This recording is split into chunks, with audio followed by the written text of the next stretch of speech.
Finally 5,000 के नीचे फिसल गए हैं। 45-4600 तक भी यहां पर खरीदारी की गई है प्राइवेट प्लेयर्स की तरफ से। इस तरह की खबरें बाजार में काफी ज्यादा हैं। आपका भी एक व्यू लेना चाहेंगे दीपक, आपको भी लगता है कि ये एक सेक्टर है जहां पर स्टेक होल्डर्स को ये मान के चलना चाहिए कि यहां से भाव और नरम ही होंगे? बिल्कुल मनीषा, एक्चुअली ये ऑयल जो पूरा कॉम्प्लेक्स है डेफिनेटली नरम रहेगा। ये अच्छी भी न्यूज है for consumer, but on the farmer के अगर साइड देखा जाए तो ये चैलेंज भी है, बिकॉज अगेन जैसे विवेक जी ने बोला इलेक्शन ईयर है, सो फार्मर्स को भी इंश्योर करना पड़ेगा कि they are at least profitable.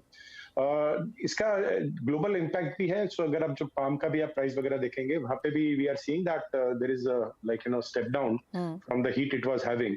So overall, it looks like that definitely oil complex generally सारे के सारे तेलों के भाव at least in short and medium term would be low.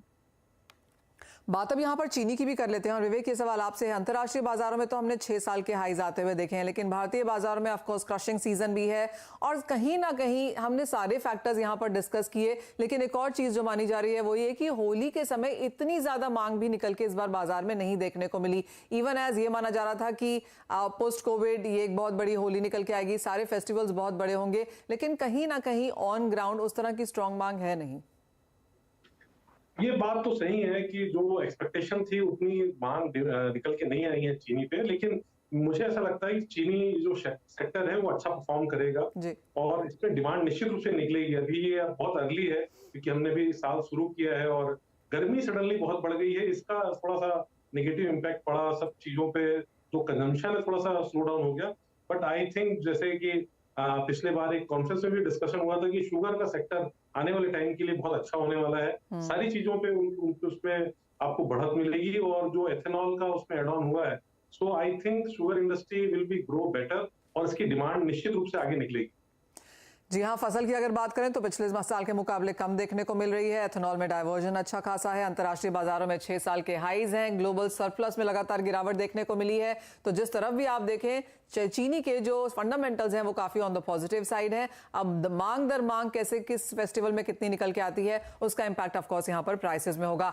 लेकिन मूव ऑन करेंगे और एक और सेक्टर की तरफ नजर डालेंगे जो है पल्सेस। यहाँ पर हमने हल्की सी बढ़त तुअर में देखी है जो कि स्वाभाविक था, एक्सपेक्टेड था, फंडामेंटल्स उस तरह के हैं, लेकिन बाकी दालों में हल्की सी एक स्थिरता जरूर देखने को मिली है। जो इनिशियल सेल ऑफ था वो यहाँ पर थमता हुआ दिखा है। दीपक, इनको कैसे देखते हैं आप? मनीषा जी, पिछली बार हमने बात की थी, स्टेटमेंट भी आए थे गवर्नमेंट से, मैंने आपको तब भी कहा था fundamental finally will prevail, and वही हुआ। तुअर आप कोशिश की गई डेफिनेटली विद सेंटिमेंट्स नीचे लाने का, लेकिन वो पॉसिबल नहीं था बिकॉज जो मैंने आपको बोला था कि करीब 1 मिलियन मेट्रिक टन का शॉर्टफॉल है। सो तुअर में मैं अभी भी देखता हूं कि और भी शायद आगे जाते हुए it will become more challenging, right? Currently I think it is hovering around 82 or 83 rupees. I see that further going up, maybe in short term breaching 85 86 and long term maybe 92 93 as well. क्योंकि इसमें challenge ये है कि आपकी जो Africa की फसल है काफी लेट आने वाली है। सितंबर तक आपके पास एक बहुत बड़ा विंडो है। म्यांमार में प्रोडक्शन 2 लाख टन के आसपास का है, वो will not be able to take care of the demand.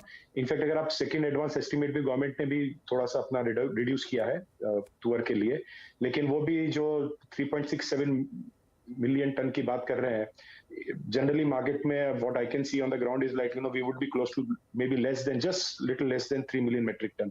सो तुअर में डेफिनेटली तेजी आगे भी रहेगी। दूसरी थोड़ा सा कंसर्न जो है वो चने के ऊपर है। सो चना जो टिल हार्वेस्टिंग चालू नहीं हुआ था तब तक अच्छा लग रहा था कि थिंग्स आर बेटर, बट जो फरवरी में हुआ कि 122 साल की सबसे ज्यादा गर्मी, when we talk about the highest temperature levels, और इवन लोअर जो न्यूनतम टेम्परेचर है वो भी it has been top 5 in last 122 years. Because of that जो नंबर्स हैं जो are stack against again output, so I don't see 13.6 million metric ton जो गवर्नमेंट ने बोला है कि इतना प्रोडक्शन होना चाहिए। I am looking it again less than 10 million metric ton, so 30% lower than what government is looking at. And if that happens, we are already seeing MSP के ऊपर चना सब जगह चलने लग गया है काफी। अगर आप आंध्र प्रदेश छोड़ दें, सब जगह 52-53 के भाव ऑलरेडी टच कर चुके हैं, एंड ये तो अभी तो जस्ट स्टार्टिंग है।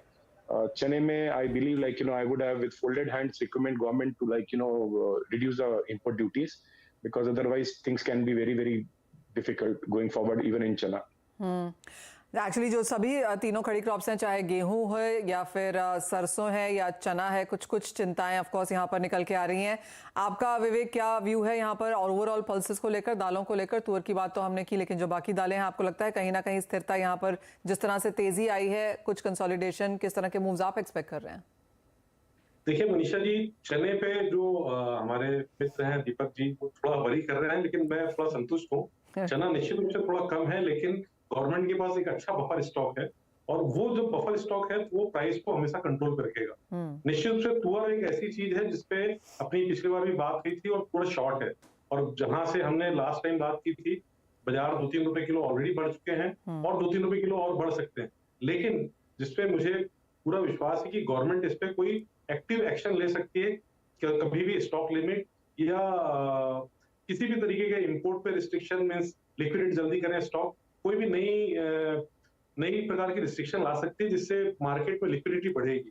अब वो कितना प्राइस को कूल डाउन करेगा ये देखने का विषय है, क्योंकि सरकार को भी ये चीज बहुत क्लियर है कि तुअर हिंदुस्तान में जो कंजम्पशन है उससे काफी शॉर्ट है, और उसीलिए तुअर के सपोर्ट में बाकी दालों के प्राइस भी थोड़े अच्छे हुए हैं। आज भी उड़द में थोड़ी अच्छी तेजी देखने को मिली। मूंग अभी इंडिया ने ऑलरेडी बैन रखा है, लेकिन फिर भी वो अच्छे प्राइस पे ट्रेड कर रहा है। चना, दीपक भाई जो ऑलरेडी बोल रहे हैं कि चना शॉर्ट है, वो शॉर्ट नहीं भी है तो भी वो एक्स्ट्रा नहीं है, लेकिन उसपे जो गवर्नमेंट के पास प्लस है कि वो बफर स्टॉक है, तो प्राइस कंट्रोल में रहेंगे। तो मोर और लेस अगर आप तुअर को छोड़ दें तो सारे बाजार एक रेंज बाउंड रहेंगे। थोड़ा बहुत ब्लैक मैप पे उड़द में तेजी आ सकती है, otherwise price will be on range bound. तुअर थोड़ा सा मेरे को लगता है कि और तेज रहेगा, और उस पे गवर्नमेंट का कोई ना कोई ऐसा स्ट्रॉन्ग एक्शन आएगा जिससे maybe price will be cool down. Alright, तो as of now demand supply projections